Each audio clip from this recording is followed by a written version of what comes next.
Good morning. We're so glad that you can join us this morning as we do our Roots and Shoots today. And always what we do in our Roots and Shoots classes is we light a candle at the beginning of the morning to, do you want to tell us why we light the candle? To remind that God's with us. Yeah, so it's a symbol that's just a visual symbol to show us that God is with us where we are. So I'm going to light the candle.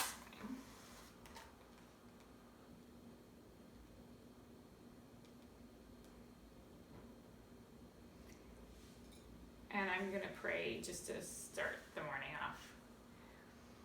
Dear God, I thank you that we can learn from the stories you share in the Bible, and I thank you that we can gather together even though we're in our own homes, and that we can listen to the stories about Jesus and learn more about you this morning. Amen. So today we're going to be continuing on our story and talking about knowing Jesus in a new way. So the first week we talked about the women coming to the tomb and seeing an empty tomb and then not recognizing Jesus. And then the next week we talked about Jesus meeting his friends on the road to Emmaus.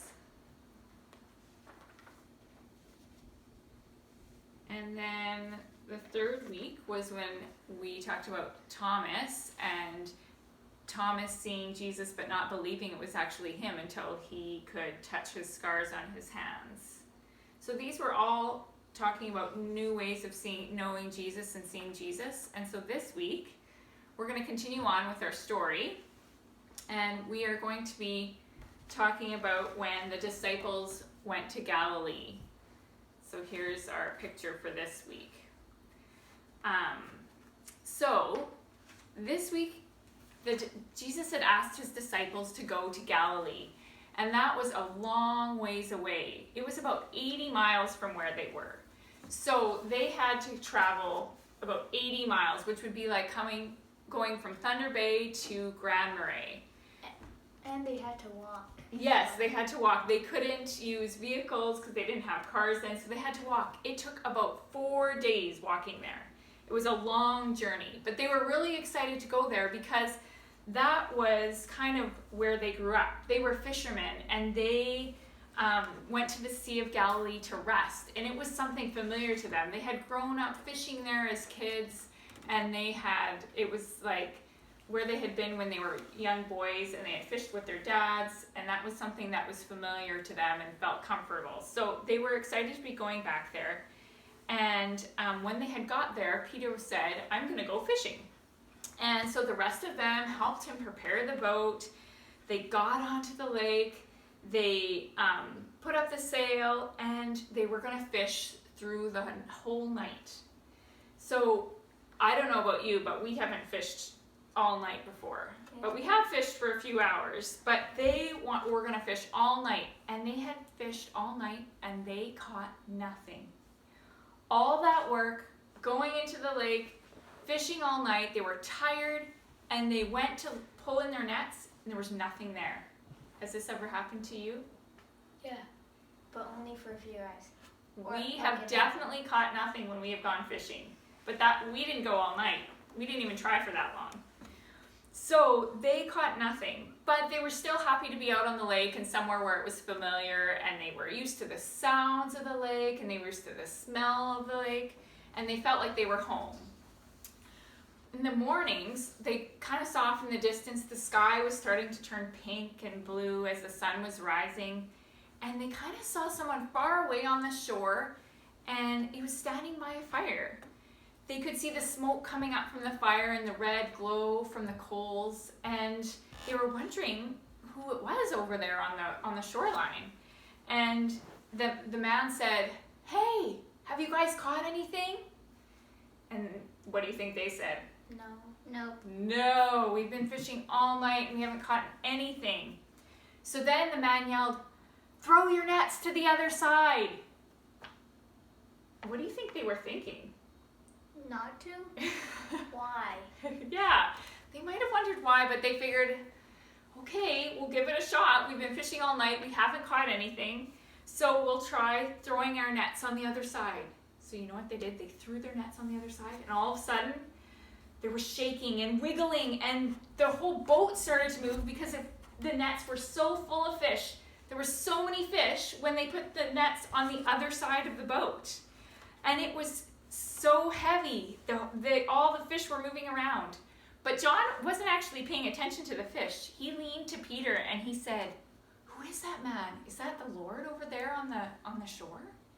And when Peter heard John talk about that, he jumped up and he dove out of the boat and started swimming to shore. And he ran to shore. Well, Peter ran to shore. The others were going to try and take the fish in and take the boat into shore. But when they tried to pull the fish in, you know what happened?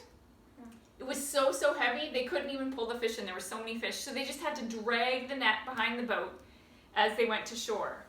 So they went to shore and they got all out of the boat. And Peter was there and they walked toward the fire and to the stranger. And the stranger said, "Bring some fish. Come have some food with me."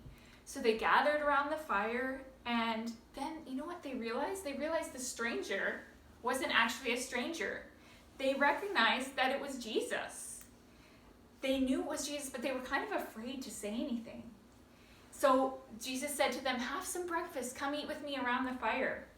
And so they talked and they ate. They had fish, they had bread, and they were going to eat around the fire with Jesus, and they felt like they were home. They were used to eating fish. It was so delicious. They had caught fish finally, and they were chatting with Jesus, and Jesus asked Peter, he said, "Do you love me?" And Peter said, "Yes, of course." "Then feed my lambs," said Jesus. And then Jesus asked again, "Do you love me?" And Peter answered, "Yes." "Then tend my sheep," Jesus said. And Jesus asked a third time, "Do you love me?" "You know I already do. I already said I love you." "Then feed my sheep," Jesus said. After that, Jesus said, "Follow me." So Peter got up and the two of them walked along the shoreline. Peter looked back and saw John was following them too. And he said, "What about this man? Will he die like the rest of us?" "It's not for you to know such things." And then Peter was silent and Jesus was gone. And that's where we're going to leave the story today. So there's some questions I have for you. You can pause the video if you'd like, but as you answer them. So I wonder how it helped the disciples being somewhere where they were familiar with or what they were used to. They were fishing where they were used to fishing, and they felt at home. I wonder what else they talked about by the fire with Jesus. Once they found out it was Jesus, what would they have said? And I wonder what Jesus meant when he told them to take care of his sheep. So these are questions you can answer with your families if you would like.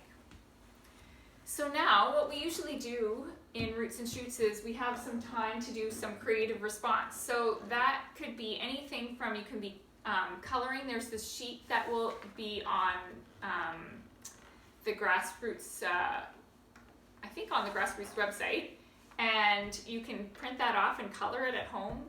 You can do your own coloring or drawing. You could get Legos to make something that made you think of during the story. Any other ideas? Claymation. Oh, claymation or using blocks. Do you have any ideas, Eli?